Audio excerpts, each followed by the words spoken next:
J'ai entendu dire qu'il y avait des manifestations encore à La Réunion. Tes camarades ont conscience que lorsque vous cassez des trucs, ce sont les métropolitains qui paient. Je t'aime bien, mais parfois je me demande vraiment à quoi vous nous servez. Alors déjà, quand un manifestant casse un abribus à La Réunion, c'est pas toi qui paies, c'est le contribuable réunionnais. Et ensuite, est-ce que t'as déjà posé les pieds dans un département d'outre-mer? Je ne vois pas de rapport. Non, parce que si tes seuls références sont les reportages de TF1 et d'M6, je doute que t'aies conscience de toutes les problématiques ultramarines. Alors avant, ouvre de gueule et raconte n'importe quoi, réfléchis bien, parce que ça fait longtemps qu'on m'a baisement en outre-mer, moi. À chaque problème que rencontre un territoire ultramarin, grève, incendie, cyclone ou attaque de requins, les Français de l'Hexagone s'interrogent non sans cynisme sur l'intérêt de garder ces territoires perdus à des milliers de kilomètres de la capitale au sein de la République. Fleurissent alors des messages remplis de haine et d'ignorance sur les réseaux sociaux et les sites d'actualité. Les gens des îles nous coûtent trop cher, ils sont trop différents de nous. Il serait temps de s'en débarrasser. Tu sais ce qu'ils te disent, sauvageant des îles? Va apprendre à écrire en français correctement et après on en reparle. Étant moi-même un habitant d'un de ces confettis de l'empire colonial français, j'ai du mal à être objectif. Puisque, grosso modo, on remet en cause mon existence au sein de la République. Est-ce qu'on a déjà, par exemple, remis en cause l'intérêt du département de la Nièvre? La Nièvre, quoi, le département dont on n'entend jamais parler, on sait même pas s'il existe vraiment. Alors, à quoi sert l'outre-mer? On va tenter de répondre à cette question au Roland nauséabond d'anciens colonisateurs qui, après avoir exploité la richesse d'un territoire, souhaitent s'en débarrasser sans procès. Déjà, petite précision. On a beau nous mettre à chaque fois dans le même panier, il faut savoir que les territoires français d'outre-mer ne se connaissent pas vraiment. Tout simplement parce que nous sommes éloignés les uns des autres. Alors, ce genre de phrase, tu es réunionnais, c'est cool, j'étais en Martinique une fois, c'est très très joli là-bas. C'est comme si je disais, tu viens de Marseille, c'est cool, j'étais à Strasbourg une fois, c'est une très jolie région.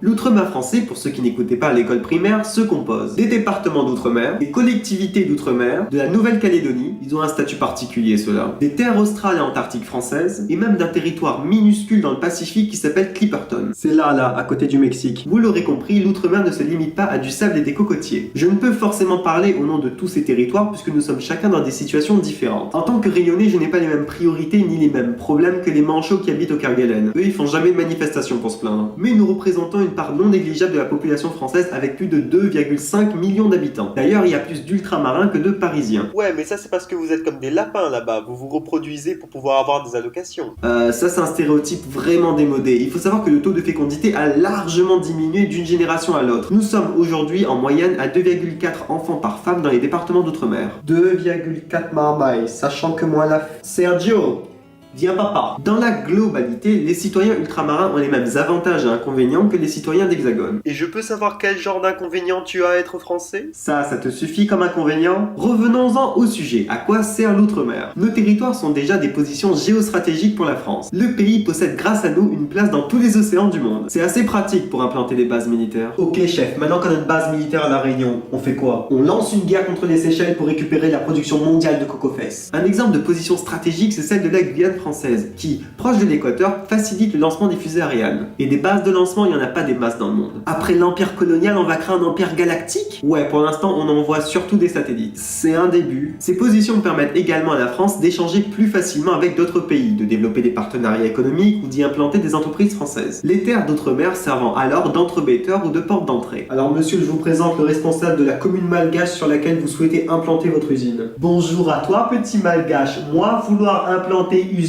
sur territoire de toi.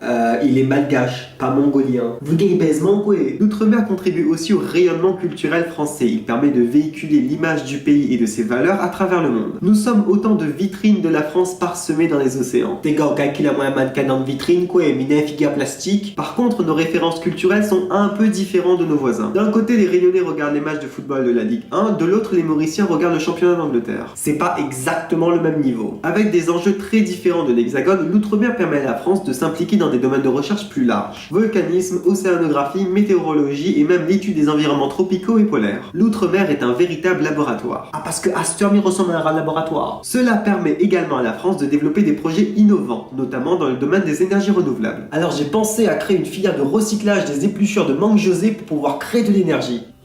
Mais l'outre-mer possède aussi d'autres richesses, les ressources du sol par exemple, mais aussi l'agriculture. Tu connais beaucoup de pays en Union Européenne qui produisent leurs propres ananas, litchis et bananes? Ouais, youpi, vous nous fournissez en fruits tropicaux, génial. Non mais sans déconner les gars, on peut quand même bien survivre sans avoir à manger de bananes. Et ton taux de potassium, la moucate, ou pense au taux de potassium? Autre contribution de l'outre-mer, c'est bien évidemment sa population jeune, dynamique et métissée. Là, je nous caresse dans le sens du poil. Qui, à l'inverse de ce que les mauvaises langues peuvent dire, possède un taux de croissance économique supérieur à la moyenne nationale. Waouh, plus 1,2%, c'est énorme. Ça reste un chiffre positif. Mais le principal atout de l'outre-mer, c'est encore la mer. Grâce à nos territoires, la France possède la deuxième plus grande zone économique exclusive du monde. Ces surfaces permettent à l'État de percevoir des revenus sur le trafic maritime au large de nos côtes, mais aussi sur la pêche. Quelqu'un peut expliquer à moi pourquoi la morue vend plus bon marché? Ce réservoir maritime immense possède autant de matières nutritives, énergétiques et minérales qui restent encore à exploiter. Ah ouais, et quand c'est trouvé un peu pétrole au large de la Réunion là, parce que moi les seules affaires que m'y voit dans le nord en ce moment c'est requin. L'outre-mer permet également aux Français de se dépayser sans avoir besoin de passeport en découvrant des territoires radicalement différents de l'Hexagone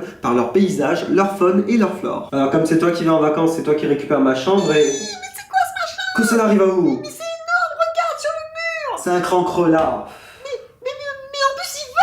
En conclusion, l'outre-mer possède des richesses que même nous, ultramarins, n'avons pas toujours conscience. Si nos territoires ne servaient vraiment à rien au pays, vous pensez vraiment que la France se serait cassé la tête à nous conserver? Les enjeux de la France de demain passeront également par ces terres d'outre-mer. La France a besoin de l'outre-mer, il serait temps que les gens en prennent conscience et essaient de mieux nous connaître et de nous respecter. Non mais attends, avant de me frapper, je vous respecte, je vous respecte.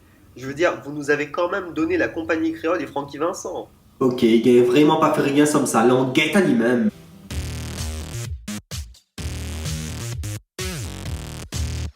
Fin de cette vidéo sur l'outre-mer, j'espère que vous l'avez apprécié. Bien évidemment, j'ai pas pu tout dire dans une petite vidéo. Je vous invite à laisser en commentaire les autres atouts que vous trouvez aux outre-mer. Vous pouvez aussi cliquer sur j'aime, partager cette vidéo avec vos amis, me suivre sur Facebook et sur Twitter. Sur ce, je vous laisse.